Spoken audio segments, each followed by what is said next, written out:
Hello everybody, my name is Thorgal and welcome to episode 2 of my Advanced Rocketry Mod Spotlight series. Last episode we covered the majority of the processing and assembling machines that you will need in this mod, and today we're gonna move on how to assemble rockets, how to get to space, and also how to survive when you're in space. So let's get started and build our first rocket, and for that we're gonna need the rocket assembly machine. And next to a launch pad with a structural tower, and then the rocket itself you build in the middle of it.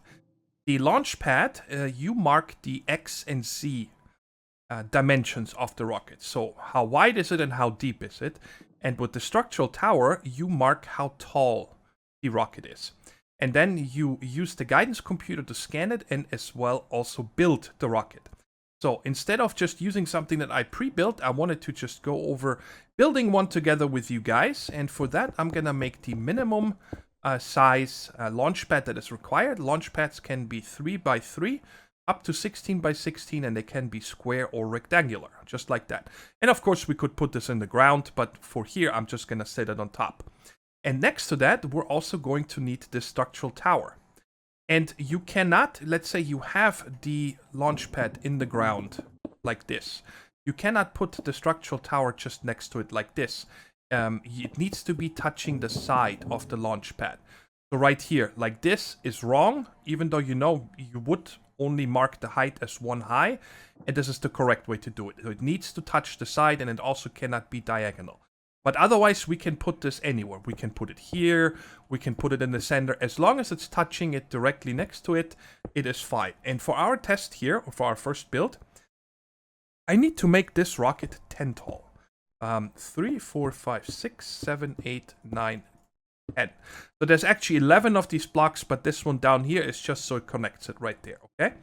And then we also need to get ourselves the actual rocket parts. You're gonna need a fueled engine, you're gonna need a tank, a guidance computer, and a seat. And let me get these two out as well. Now there's 2 types of engines. There's also the advanced rocket engine, which is a little bit, there's not even a recipe for it, so I'm guessing it's not implemented yet. It's here, I have not used it yet. I've always been using the regular rocket engine because it's pretty much, it's enough. So we're just gonna go with 1 engine, and then we're gonna need 1, 2. I'm just gonna show you real quick. So let's just put 2 of them, then the guidance computer, and then the seat. Yes. Okay. And then we'll put the power source. This right here doesn't need any power, but the rocket assembly machine needs power, and it needs to sit. Again, it cannot be diagonal, but it needs to be directly. It needs to be level with the top of the launch pad. Okay. So go ahead and scan this. And you guys see there's a really cool animation that we're going to see in a minute, much longer. And it says not enough fuel capacity. Okay. Now the other one, I don't know if it's actually going to show it. If the thrust takes priority. Yeah, you do not have enough thrust. That is your error message that you're going to have. You also, I believe, if you do it without the guidance computer, it will go missing guidance computer. So let's go ahead and put that guy back. The seat you do not need. It will never give you an error about the seat because this could be an unmanned rocket as well. But this is the most common right here. I found out that's what I keep running into, not enough fuel capacity. And that is why I made this so tall, because the minimum we're going to need is, I'm going to need this for the seat, this for the guidance computer. So that is 1, 2, 3, 4, 5, 6, 7 fuel tanks for 1 engine. And then we're going to put the guidance computer and the seat. And if I am not wrong, this is now going to take us clear for liftoff. That is the message you want right there. And also, by the way, you guys see this right here. The acceleration and the weight are pretty much always at this line, I believe. The thrust needs to be above the line, and the fuel should need to be above the line. It a lot of times shows up, but sometimes this meter here is missing, which is kind of weird. But anyway, so now we have a rocket that is minimum required, and we could go. And then you click on build. And you guys see, now it actually built it. Now this became a multi-block structure. You guys see, I cannot target the individual blocks anymore. And when you shift right click it, it also opens the interface of the rocket, or you can just right click it. Now we're sitting on top of the seat here, and we would be ready. You see, press space to take off. Destination is not available because we haven't given it one yet, and it will also tell us if I do it, destination unreachable. If I put a destination in it, it will tell me, you know, no fuel, you can't go anywhere. All right, let's go back here and shift, you dismount. And this is something you need to keep in mind if you're in survival and you don't have any flight yet. In order for you to come back down, you need to have some kind of a flight if you make a really tall rocket. Don't forget that. So that is how you make a very basic rocket. One more thing I wanted to point out is that the height of the structural tower can be between 4 and 64 blocks. Below 4, it just won't scan, so this over here is the minimum, and you can go up to 64 blocks. So you can build some really big rockets if you think about it. 16 by 16 up to 64 tall. That is insane.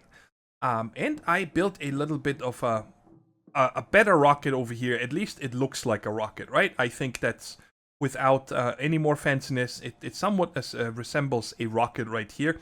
Our seat is up here in the middle. The guidance computer is directly underneath that seat. And I wanted to show you guys that you can use other mods blocks. So for example, you see here there's X-Tones blocks right there. I have some chisel blocks right there. And we also have some stairs I wanted to show. And we even have somewhat like an antenna up here with just iron bars. And as long as that is as tall as the structural block behind it, we are going to be able to scan this rocket. And now we're actually going to see this a little bit slower because it's a lot more to scan. So you guys can see it's going to take a lot longer for this to finish. And while this is scanning, we're going to go ahead and talk about how do we fuel rockets. Now, there is, I guess, 2 ways. Yes. One is simply by hand. You can just make tanks of rocket fuel, walk up to a rocket and right-click it to fuel it, or when you sit in the seat, right-click it and then you will also fuel it. But I think it's cooler that if you use a fueling station right there. And the fueling station doesn't need to be, that's why I put it diagonal away from it. It's not touching this pad. To show you guys, you can put it anywhere you want as long as it's close enough so you can link it. And we're going to get into how to linking this in a second. And of course, we got to put fuel in here. And for that, we're going to need these 2 machines right here. We're going to need first the electrolyzer and then the chemical reactor. These are the multi-blocks, so just get yourself the... what is it called again? The holo... I can never remember that name. This thing right here. The holo projector, so it shows you how to build it, but it has a fluid hatch. This is actually the output. On Wayla shows it as an input, but you see the arrows pointing outwards. So this is an output, and this is an output. One of these is going to have the hydrogen, and the other one is going to have the oxygen. And I'm using a titanium coil here, I guess, just so it's a little bit faster for the video, but you can again use just the regular copper coil if you want. The same over here. I'm using an enhanced motor. You could also just use the basic motor. Okay, and then it's very simple to power inputs right here. I'm using the creative again. And right here is the input hatch, and this is where it's going to be the water that we're going to break up. So let's go ahead and form the thing. Again, it looks super cool. I like it a lot. And we're going to go ahead and we need to run some pipes now. And I wanted to show this all on camera so you guys can see how easy it is. Right here is a water tank because I don't want to fill this with buckets. And I'm just filling it from underneath so I have a little bit more room above to run the other pipes here in a second. And then we'll just give this some redstone signal right here. And yes, it's draining already. And you see the water going into here filling the internal tank. And then all we got to do is come here and turn the machine on. And then you have this indicator right here. You see speed is 208 because I have this better coil. The little graphic. And now over here is the output tanks. You guys see we're starting to produce oxygen. And we're going to start producing hydrogen. Now, you can also fill tanks here that if you don't want to make any charge pads, which you're going to see in a second in the other section over there, you can also fill tanks here like for your jetpack as well as for your oxygen so you can breathe in space, okay? And then these 2 liquids we need to bring over here to the chemical reactor. And this is going to turn it into rocket fuel. Now, this one has a bunch of inputs and outputs. Right here is an input hatch for fuel, for liquid. So one is going to have the oxygen and the other one here is going to have the hydrogen. And then right here we have an input hatch for items, and right down here is an output hatch for items. I believe we could also fill tanks in this one. But I don't know how the machine knows which one to fill the tanks with. So I have not used it. And down here is the output hatch again. This is where the actual rocket fuel is going to be. Let's go ahead and form this one as well. This one doesn't look that special, I think. I kind of wish that these power ports would turn into something else. I think it would make these machines look even cooler than they already are. But now, we're going to get this over here. So we're going to have to bring the oxygen, and we're just going to bring this to here. Just like that. And then we also need to run the hydrogen here. We're going to output from here. And we're going to come along this way. Just like that. And to here. And then I need to come out one. Otherwise, it's going to touch this oxygen over here. And right there. Good. So now these two machines are connected. Of course, you can wire this up a lot nicer. And we give this a redstone signal, and we give this a redstone signal. So now they're both emptying. This one is already empty. And now we have the oxygen over here, and the hydrogen over here. And again, here you could just fill your tanks, these down here, the pressure tank. And if we turn this machine on, you guys are going to see down here, it's going to start producing rocket fuel. And that is what you need. And here, again, you can fill the tanks, so you can do it by hand or whatever. Which I will personally probably never use, because there seems to be a bug, at least in this version. I haven't tested it in the other ones yet, that every time you use a, let me find it real quick here, the tank of rocket fuel, every time you use it, let's say, can I put it? No, but let's say we put one in here. It's by right-clicking, or anytime you use it, you see it gives you back a bucket, which is, you know, kind of funny, but it doesn't matter. At least you get back some of the materials. But you're going to end up with a lot of buckets if you right-click things, okay? And then, of course, we still need to bring the actual rocket fuel up into our fueling station. Turn this on, and we're going to see this 1440. There we go. So it's also starting to fill this one. Now, last thing we need to do is you need to get this linker, and then you shift right-click the fueling station. It says you program the linker with these coordinates. And then it's the same thing. I'm going to show it to you guys. But we got to build the rocket first. I apologize, because we have it scanned. You see, clear for liftoff. And then it needs to go the whole process again. So I guess we're going to link this in a second when we are ready to go. Let's go ahead and clear this inventory. But before we can go into space, we still have to protect ourselves. And for that, I'm going to now go into game mode survival, because that way it's going to be easier to show everything. So now we move on to making a spacesuit, so we can actually survive in space, right? So it's really important to have. And for that, we need to make a suit workstation, and of course we need to make a helmet, a chest piece, legs, and boots. And I have all this prepared. You only need to have one of these, but for the purposes here, I made 4, so I can easily show it to you. And every one of these, you guys see, when you put something in here, it actually shows you how many upgrades you can put in here. So the jetpack has the most with 6, the helmet you can have 4 upgrades, the legs you can have 4, and the boots you can have 4. Let's go ahead and start with the boots, because those are the easiest. There's only one upgrade you can put in here, and that is the padded landing boots, which I recommend you making, because it negates all fall damage. So now that we're gonna make a jetpack, it's really, you know, easy to kill yourself. If you run out of fuel or you forget to turn on hover mode or something, you can plummet to your death really easy. So we're gonna go ahead and just put that in here and then take out the boots, and now we have them. And you guys see here, it shows you modules of padded landing boots. The next ones is the legs. For this one, there's only one type of upgrade, and that is the bionic leg upgrade. And you can put up to 4 into this, okay? So just like that. And I just want to show you guys how stupidly fast you get when you have this on. So just walking is fine. But when I come over here and sprint this way, you see this? I'm getting Mach 1, I think. This is bananas. So I definitely don't like that. But for today, I'm just going to take out 3 of them and keep 1, so we're a little bit faster when we're running. Let me show you.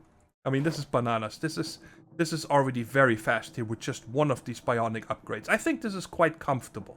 This is a nice speed to have, to get around in a big base like this. Okay, and then the next one is the chest piece right here. You guys see, this one is marked. The first 2 slots, you can only put oxygen. And these are the different things you can have. You can have a jetpack upgrade, And then, of course, we have the empty tanks here. There's 4 tiers: the low, the regular pressure, the high, and the super high. And for our purposes, I'm going to use just the regular low pressure tanks, because those are probably the ones you're going to make before you go into space, because, well, titanium is not hard to get. You can get that in the overworld, but still, there's a lot of other parts you're going to need titanium for. So the first 2, like I said, are going to be O2. Then I'm going to put 2 more in here that are going to be for... Actually, I'm going to have to see how this works, because it might fill all of these with oxygen. And then I'm also going to put the jetpack in here. Okay? And we're going to fill this stuff in just a second. That's why I'm keeping these 2 on me. And then the last one is the helmet. That one has the most upgrades. The first one you probably want to make is the hover upgrade. So your jetpack, you can actually turn it into hover mode. The next one is a flight speed control upgrade. This one just lets you fly faster. Then you have an atmosphere analyzer, which gives you information on the bottom left, just like this, when you can also just right-click it in the world. It shows you right here, we have atmosphere type air at 1 pressure, breathable, yes, because we're in the overworld, right? So this is nice to have, because then when you're in the space station and so on, you always know, hey, is it sealed? Is there oxygen here? Or you go to other planets, it's good to know if you can breathe or not. And then we have the anti-fog visor, which is used in certain planets that have a very dense, acidy fog, and it pretty much gives you night vision. That's what that does. Okay, I'm not going to wear it here in our example, but you're probably going to make one and take it with you. When you go to other planets, leave it on your ship and so on. And then we have the beacon finder, and this one is the one I want to demonstrate to you guys. Let's go ahead and put these 4 upgrades in here and take this out. Did I take out you? No, I still need to take you out. Let's put all of these on the chest plate. Now you guys see on the bottom, O2 is empty. But when I put on the helmet, boom, we got a lot more information. At number 1, it shows you on the top left all the modules that you have installed. And on the bottom left, you guys see, it shows us that information. Now, for the recording and whenever I record videos, I have my settings under video options, the GUI scale large, because it makes it easier to see these things, the inventory for video purposes. When you go down, let me show you here in video settings, for example, to small. It also scales, well, this is small, all these icons on the side. I have not seen a setting that you can scale those separately from your GUI. It seems to be just the size of the GUI. So for this video, it's probably gonna be really small, really big the whole time. But I think it's okay. That way we see all the information needed. All right. So now that we have this, what is the beacon part for? I'm gonna show you guys that first, because I'm gonna take that upgrade out again in a second. You can build beacons in advanced rocketry, and all you need here is the beacon block, and it's a multi-part structure, just a bunch of machine structure blocks, and on top there's a block of redstone. And when you place this here and right click it once, it forms this really cool looking beacon here, right? And that's it. You just come here and you turn it on. It has a power thing over here, but it actually doesn't require power, and it starts spinning like that. And now you see on the top of my screen, you see this blue arrow, right? So when you have this beacon upgrade installed on your helmet, it will always have this. You can have multiple beacons on a planet and so on, and it will point you with those arrows up there. I hope you guys know what it's up at the top of the screen. It just points you in the direction of the next beacon. Something that nobody will probably use, because with nowadays, you know, everybody has journey map and whatnot. I think that this is something that very few people will actually use. So we're going to leave this here, and I'm going to install the anti-fog visor. So in case we go somewhere, I have the clearance, night vision, and so on. Now, there's another thing I wanted to point out, and that is I have this one installed with just the hover upgrade. And this one here is hover upgrade and 3 flight speed controls, okay? And we're going to test this one out, because the flight speed controls make you fly faster with the jetpack. But before I can show you that, we need to fill ourselves. And for that, you need to make a gas charge pad. Okay, you don't need to. You can also, like I mentioned earlier, take these pressure tanks. Actually, what happened to... I still need this guy here. That's the one we're going to wear. But for now, like I said, we're going to... Let's put this one on for right now. Sorry. So, over here we have hydrogen. That's for your jetpack. And this here is the oxygen. So you could just take the cells themselves and put them in your modules as modules, but you can just make these, they don't take power, and you step on them, and I'm full. That was it. I'm already full oxygen, those 2 tanks in here. If we check them out, oxygen 1000, oxygen 1000. It almost filled instantly, right?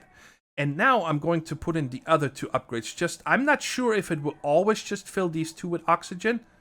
You know what? I guess we should test it. Why not? Let's just test it. If I step on this again and check, did it fill the other 2 tanks? No. So that's the indicator that the other 2 tanks are for hydrogen only. So we're going to step on this and bam, now we're filled. And now we can... Oh, we still need to turn the jetpack on, which by default is X. You see on the top left, it turned from red to green, and now we can fly, okay? And then, of course, bam, when we fall down, we don't take any damage because of the what is it called again? The padded landing boots upgrades. And when you press Shift X, it switches, you see red and green on the top left. And now we're in hover mode, it's automatically. So while you're flying, you can just press Shift X, and now we're out of hover mode, and Shift X to turn it on again. And now I have the regular installed, okay? So this is the regular flight speed with sprint, which isn't bad at all. This is already quite fast, right? But if let me land first. So let's turn this off, bam. And go ahead and switch to the one with the 3 flight speed upgrades. You guys see it changed on the top. Let's turn on hover. And now we go into sprint. We are much faster. This is a very fast flight, I have to say. And the spacesuit and also the upgrades are very inexpensive compared to a lot of the other mods, flight options out there. But like I said, let me come out of that right there. I still need to change. This is the regular one, yes. And we're going to leave this one here. So now these are the 4 items. This is probably how I would go to space myself for the first time. It's very convenient. Now we get back to here. You guys see the rocket is built. And you can see that by shift right clicking that you get the GUI from the rocket ship itself. And now I'm gonna go back into... No, actually I'm gonna stay in survival. Why not? Shift right click the fueling station, and then you can either right click the rocket assembly or the rocket itself. It's gonna point to the same thing, but I like to just click the rocket. That makes more sense. Now you guys see a very skinny line pointing that this fueling station is linked to this rocket. And if you check here, shift right click, it is now fueling this rocket. Of course, this is a big rocket with a lot of fuel. And it's gonna suck this empty very quickly. So a big rocket like this is gonna take a while and a lot of fuel to charge. But you can just take tanks yourself. And I'm gonna take this with me. And just right click the rocket as well. And you guys see I'm getting all these buckets back. But it is fueling the rocket much faster than if you wait for the fueling station. All right, so now how do I tell this rocket where to go? Okay, if you just shift right click and say select destination, it opens this map. And the only thing you can see in the beginning is Earth, the overworld. And there is 1 moon that you can go to. That is the only things you can see. You cannot go up to see the solar system. You can see only Lunar, which is the moon, and you can see Earth, okay? And if I click on Lunar and say select, and now I enter the rocket, it still says destination not available. All right, because you need to give the guidance computer a planet ID chip. It's unprogrammed. So now we put this in here and escape, and now we go to again select destination. And we're going to select the Lunar as moon and say select. Now you guys see destination shows Lunar. And when you check the fuel level, I'm going to need a couple more. So let's go ahead and just fill this real quick. Do you take endless? All right, we are full. All right. And now we can go to space. So I am going to stay in survival mode so I can show you guys. It says destination Lunar and press space to take off. But I'm going to go into F5 mode. Even though it's still very hard to see, but we're going to go ahead and press space. And we are taking off. That's it. It's very simple to get to space. Now, this rocket you cannot steer or anything. You're in it now. Now, the thing is that there is one little thing happening. For example, if you are in the rocket and you get disconnected or the server crashes or something happens, okay?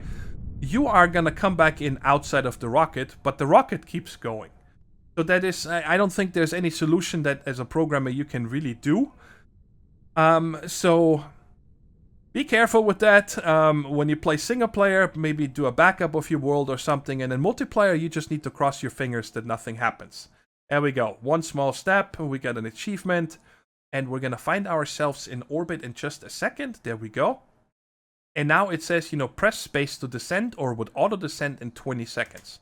And I just did it. There's nothing else you need to do. On the left hand side, you see the altitude going down. So we are going to land very soon. And of course, the fuel is almost empty. So for you to return, you should always have a little bit more fuel on you. And there we go. There's Earth down there. But here is the moon. Welcome to the moon. Welcome to Lunar. And then after we land, we're gonna go ahead and test what kind of ores are up here and so on. And we have touchdown. There we are. Let's go back into first person and come out. And you guys see on the bottom left, atmosphere type vacuum with 0% pressure, breathable no. And you also fly or fall a lot faster because the gravity is much slower. You see I jump super high and so on. And this is your rocket, and welcome to the moon. So by default, coming to the moon in vanilla advanced rocketry, there is no use for it besides, coming to a different planet, or I should say a moon. Because number one, the only new block that you can find here is this moon turf, where there is no usage for it in any recipes or anything. But it's a nice little building block, I guess. It looks very nice, very clean. But most mod packs that you play nowadays, they actually make it that you have to come to the moon to get yourself to the lithium ore. And I wanted to point out, you guys see that I'm already out of hydrogen on the bottom. I only flew around for maybe 30 seconds. So the jetpack itself, you probably want to give higher tanks or more tanks so you can fly around a little longer. It does use a lot of the hydrogen. So I'm going to go into game mode creative here for a second because I prepared a little area again this way, where I wanted to show you guys, I excavated everything again with the help of World Edit to show you that by default, Advanced Rocketry has the same generation that it has on the overworld. The exact same ores, and I marked a much larger area and let it run for a couple minutes because it takes a while with World Edit to count all the iridium, and there was no iridium found on this planet either. So I'm not sure where by default iridium is generated. It could be on another planet and so on, which we probably gonna travel to one other planet in the very last episode, in episode 5 of the series, just so I can show you how it is. But I don't want to spoil any of the other planets because I think that is the fun part of Advanced Rocketry for you to explore the universe. But anyway, so the ore generation is the same. You still have lava, but there is no water, sorry. Which, by the way, doesn't make any sense that there is lava because it would be I guess hardened very quickly, especially when it's exposed like this. If it's in a vacuum. It's very cold here, so this should actually be cooled down very quickly. But anyway, so here you see all the ore excavation, and let's go back to the rocket because I want to show you guys how to get back home. And let me come back into survival just so it's normal. And by default, I'm not gonna test it because I might get stuck, but I would recommend that you bring yourself a little bit of fuel so you can fill it up again, either in the form of a tank and a fueling station if you don't want to get a bunch of buckets, because like we spoke about this earlier, getting the buckets is useless because you would have to smelt them down again and with other mods or anything like that to get the iron back. Otherwise you're just gonna end up with millions of buckets. But to go back home, we go again into the guidance computer. It's still set to planet name Lunar, just to show you, and we select the destination. This time we select Earth, select, and go ahead and lift off again. And then when we come down, we're gonna come down exactly where we took off. I don't know if it's tied to the rocket or if it's tied to the guidance computer chip, but I think it's actually tied to the rocket. So this rocket is tied to this one launch pad. So if you later on want to have multiple rockets because you want to build different ones and so on, I always recommend you making a dedicated launch pad per rocket and also per satellite, just because it's going to be easy to control them. And I'll meet you guys back down on the overworld. Alright, and we're coming back down. You guys see a village down there, and it should, in a second here, change the rendering. Right now, this is when it's in, and you guys see our base down there. And there's a very big trail of smoke coming down, which is also really cool.